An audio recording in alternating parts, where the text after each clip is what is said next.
দিনের সাংসালো বুবাগ্রা খর আগুলি প্রতাপগুড় কাছে সংজাখা মন্ত্রী অগ্র বিপ্লব কুমার জন্য খাকা হামিয়াফামনি পান্দা ওয়াতি হম হমওয়ামি তংফোর মন্ত্রী অগ্রদ লামসুংনি এবা খাকা হামিয়াফাম বাগৈ বড় কলম কুথুমা নকজাখা আসামনি পান্ডা সংজাখা চিথাম নং প্রতাপগড় বিধানসভানি লোয়া জুমবাই আসামনি পান্ডব মন্ত্রী অগ্র বিপ্লব কুমার জন্য কারিব ফাইমানজাখা আগরতলা পৌর নিগমনি mayor Dipak Majumdar deputy mayor Monika Das Dutta BJP প্রদেশ কাসকো এবা রাজ্য সংবাদী এমপি ডক্টর মানিক সোহান কবে কুবনি আতঙ্ক বলছে আমার এটা তো 2 বছর আগে পর্যন্ত তারপরে আরো ব্যবস্থা করতে হবে। তো যা আছে যা আমাদের কাছে আছে সেটাকে প্রথম বোঝা জানা, তারপরে কি হবে তার জন্য চাহিদা রাখা। কিন্তু যখন আমি আঙ্গনবাড়িতে কাজ ছিল না আমার, তখন আমার কি অবস্থা সেই বিষয়েও চিন্তা করা। তখন গিয়ে আপনি সুখী ব্যক্তি হতে পারবেন।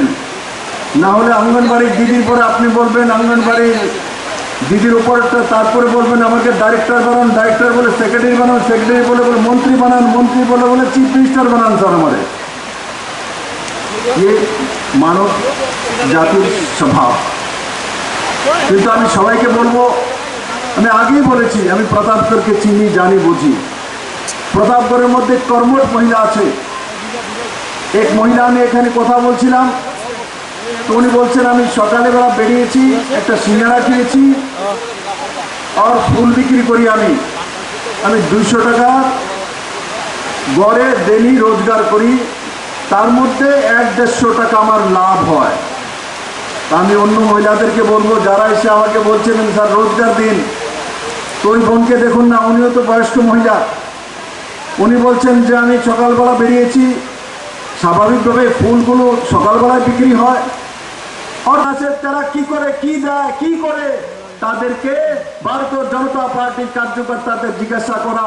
সবকিছুই যদি মোদি দেয়, আপনারা কোনখান থেকে আছেন, আপনারা কি কি দেবেন সেটা আগে বলুন, কি কি দিয়েছেন সেটা আগে বলুন। এখানে অনেক লোক রাজনীতি করার জন্য চলে আসে, তার জন্য আমি না করি না, রাজনীতি করো, কিন্তু রাজনীতি ডেভেলপমেন্টের করতে হবে, দিতে হবে, সবাইকে দাঁড় করাতে হবে, সেই দিশাতে রাজনীতি করতে হবে। ত্রিপুরাতে রাজনীতি করতে হয়, কারণ যাই নাম বলেছি সবকিছু কিন্তু মোদি দিচ্ছে। বাকি কতগুলো চিফ মিনিস্টারের যোজনা আছে ত্রিপুরা, স্বনির্ভর পরিবার যোজনা, স্বনির্ভর যোজনা, তারপর মুখ্যমন্ত্রী গোধন প্রকল্প আছে, তারপর মুখ্যমন্ত্রী মাতৃপুষ্টি বন্দনা যোজনা আছে, মুখ্যমন্ত্রী লক্ষ্য যোজনা আছে, মুখ্যমন্ত্রী সুপার 30 আছে। এমন 27টা যোজনা মুখ্যমন্ত্রীর নামে ত্রিপুরা সরকারে তৈরি করেছে বন্ধু। তার আগে যে সরকার ছিল সেই সরকার কোনোদিনও ত্রিপুরা সরকারের নামে সর্বাঙ্গীন বিকাশের জন্য কোনো স্কিম লাগু করেনি। এই প্রথমবার ত্রিপুরা রাজ্যে ভারতীয় জনতা পার্টির সরকার করেছে। তাই আজকের এই জনসমাগমে বড় মাত্রায় দৃষ্টিবদ্ধ যে মায়েরা, বোনেরা, আমার ভাইয়েরা, পার্টির নিষ্ঠাবান কার্যকর্তারা এসছেন, মঞ্চে যারা বসে আছেন ওনারাও তার আয়োজন করেছেন। আমি তার জন্য সবাইকে অনেক অনেক ধন্যবাদ জানাই, সাধুবাদ জানাই। সবাই ভালো থাকুন, সুস্থ থাকুন, আর ভারতীয় জনতা পার্টিকে শক্তিশালী করুন, আর সমাজ ব্যবস্থাকে নিয়ে নিজের জীবনকে সুন্দরময় করে তুলুন। জয় হিন্দ, ভারত মাতা কি জয়। আমি বলবো যে আমাকে দেখার পর সবার ইচ্ছা হয় আজকেই জন্য সব কিছু হয়ে যায়। সিএম সাহেব আমার সামনে এসছে, ওনাকে বলে দিলে আমার সব কিছু হয়ে যাবে। বন্ধু, আমিও আপনাদের মতো সাধারণ কোনো লোক, আমাকে দায়িত্ব দিয়ে কাজ করানোর জন্য বসানো হয়েছে। কাজ শুরু করেছি। আপনার ঘরেও যদি কোনো কিছু না আসে, আপনার পাশের ঘরে কিন্তু আসছে। আপনার ঘরে হয়তো 5 কিলো চাল ফ্রিতে আসছে না, কিন্তু ভারতবর্ষের মধ্যে 80 কোটি ভারতবাসীর কাছে 5 কিলো করে প্রতি ব্যক্তি চাল নরেন্দ্র ভাই মোদীর চায়। বন্ধু, কারোর কাজ করতে না, বিনা কাজে 5 কিলো করে চাল নরেন্দ্র ভাই মোদীর পায়। ত্রিপুরা তো 6.5 লাখ মানুষের কাছে ফ্রিতে 5 কিলো করে চাউল যায়, ত্রিপুরা রাজ্য যায়। মোদী ব্যবস্থা করেছে, সেটা কোনোদিনও ছিল না। তাই এই মহিলাদের জন্য 33% রিজার্ভেশন হোক, মহিলা সশক্তিকরণ যেই মন্ত্রগুলি হোক, সেগুলোকে আমি সমস্ত মহিলাদের বলবো। হয়তোবা কেউ বেশি পড়াশোনা করেছে, পুঁথিগত বিদ্যা, কেউ হয়তোবা কম করেছে, সেগুলো বিষয়ে জানা, বোঝা, যতক্ষণ পর্যন্ত না জানবেন, যতক্ষণ পর্যন্ত না বুঝবেন, ততক্ষণ পর্যন্ত তার অধিকার নিতে পারবেন না, অন্য কেউ নিয়ে চলে যাবে, আপনি শুধু হায় হতাশ করতে থাকবেন। তার জন্য আপনারা সব সময় সরকার কি কি করছে, কারণ আপনার সরকার পক্ষের লোক, আপনারা ভারতীয় জনতা পার্টির লোক, আপনার ভারতীয় জনতা পার্টির কার্যকর্তা, যদি আপনি বোঝেন 10 জনকে বোঝাতে পারবেন। আর মানুষকে আশাবাদী করে রাখা, ওর আশাতেই ধীরে ধীরে মানুষ নিজেকে তৈরি করতে পারে। তো দিয়েছেন সেটা সেলফ হেল্প গ্রুপের পয়সা, আপনার স্বামী যদি ফেরত না দেয় কি করবেন? স্বামীর কি বাড়িতে বের করবেন? বলে না না স্যার, আমার স্বামী দোকান দিচ্ছে টাকা দিয়ে এবং ধীরে ধীরে টাকা ফেরত দিয়েছে, টাকা না দিয়ে স্বামী যাইব কই? টাকা না দিয়ে যাইব কই?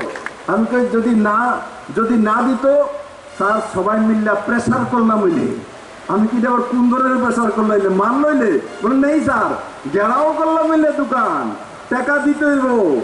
তো এই ধরনের মহিলা ত্রিপুরাতে তৈরি হয়েছে। পরবর্তী সময়ে তার হাজবেন্ডের জন্য সে আবার 1.5 লাখ টাকা লোনের ব্যবস্থা করেছে। আগে মহিলারা পুরুষের উপর নির্ভর ছিল, আজ এক সেলফ হেল্প গ্রুপের মহিলা বলে যে পুরুষ মহিলার উপর নির্ভরশীল। 50,000 টাকা লোন আগে দিয়েছে, তারপর আবার 1.5 লাখ টাকা লোন দিয়ে তার স্বামীকে দাঁড় করিয়েছে, তার পরিবারকে পালে, তার ছেলে মেয়েকে স্কুলে কলেজে নিয়ে যায়। তা আমি বলি, ছেলে মেয়েকে স্কুলে কে নিয়ে যায়? বলে আমার স্বামী লয়ে যায়। আমি কি আপনি লয়ে যান না? বলে না, আমি তো সেলফ হেল্প গ্রুপ করি, মানুষের লোকে বাড়ি বাড়ি যেতে হয়, কাজ করি, তার জন্য টাইমিরা লাগাইছি মায়ের স্কুলে পাঠানোর লেগে। বলা এই ত্রিপুরার পরিবর্তন হয়েছে বন্ধুরা, এটা ত্রিপুরার পরিবর্তন হয়েছে।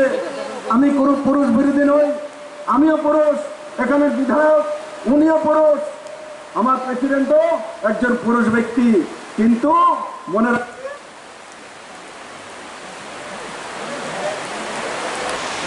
কে কে সকালে না খেয়ে এসছেন হাত তুলুন তো দেখি। আপনার না খেয়ে এসছেন, বহু মানুষ না খেয়ে। খিদা কার কার লাগছে হাত তুলেন দেখি, খিদা লাগছে? আচ্ছা, খিদাটা কম লাগছে হাত।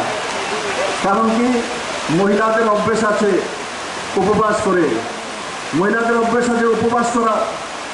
এরা লক্ষ্মীর ব্রত করে, সোমবারে কি মহাদেবের পূজা করে, মঙ্গলবারে বিপদনাশিনী করে, বুধবারে কি, বুধবারে কিচ্ছু নাই,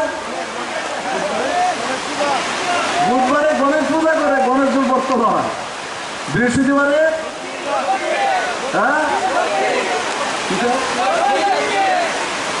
লক্ষ্মীর বর্তন লিখে উপবাস রাখে বৃহস্পতিবারে, শুক্রবারে সন্তোষের লিখে বলে থাকে, শনিবারে শনি পূজার লিখে ব্রত রাখে, উপবাস রাখে। তাইলে তো সববারই তো উপবাস থাকে। আজকা উপবাস থাকলে লোকসানটা কিতা? আজকা কি বা? আজকে বুধবার, তো আজকে কোনটা উপবাস? হ্যাঁ, কি কয়? গণেশের বলে উপবাস। গণেশের উপবাস করলে তো টাকা আসবো, পয়সা ধনের দেবতা। তো আজকে যারা না খেয়ে আইছে, চিন্তা করার কোনো দরকার নেই। গণেশের জন্য উপবাস করতেছেন, পয়সা আইবো, পারবো। আমার কাছে পয়সাই চাইতে গেছে বলে এবার উপবাস করেন, না খেয়ে বয়ে দেন, গণেশের নাম জপ করেন, আপনি হাত দেখবেন সবাই। তাই বন্ধুরা, আমি আশা করি ইন্দ্র দেবতা খুব তুষ্ট হয়ে আছেন, আমাদের ওদের বারিশ করছেন। আর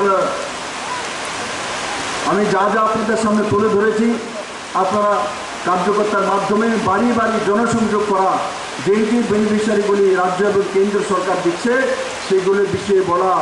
আমি আপনাদেরকে একবারে কিছু বলে দেবো।